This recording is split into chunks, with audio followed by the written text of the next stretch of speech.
You will not believe how easy it is to make your own healthy artisan chocolate bars at home.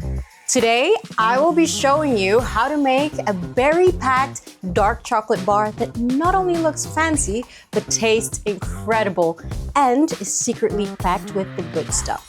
We're talking antioxidant-rich dark chocolate, juicy berries, crunchy cacao nibs, and toasted macambo. A treat that looks like it's from a chocolate shop, but actually feels good to eat. Let me show you how it's done.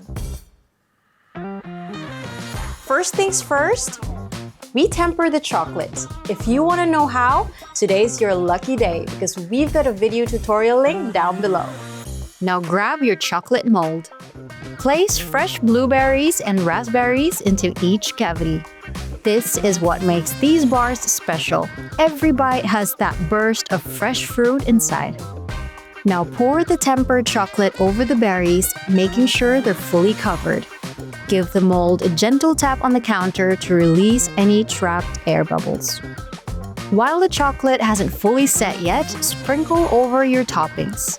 Crushed toasted macambo for buttery crunch, cacao nibs for the deep roasted cocoa bite. Cacao nibs are basically pure cocoa beans, so they add that crunch, antioxidants, and a slightly bitter balance to that sweetness. Now pop the mold into the fridge for about 30 minutes, until the chocolate is fully set. Once firm, invert the mold and if necessary, gently tap on the side.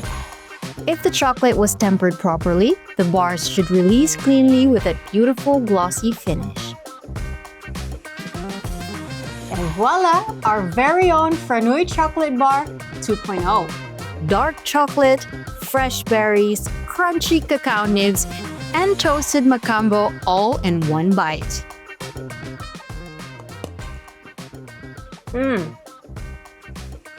Oh, that's really good.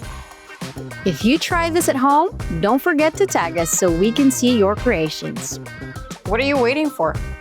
And now tell me in the comments, what fruits would you add to your chocolate bar? Happy baking! Or in this case, happy chocolate making!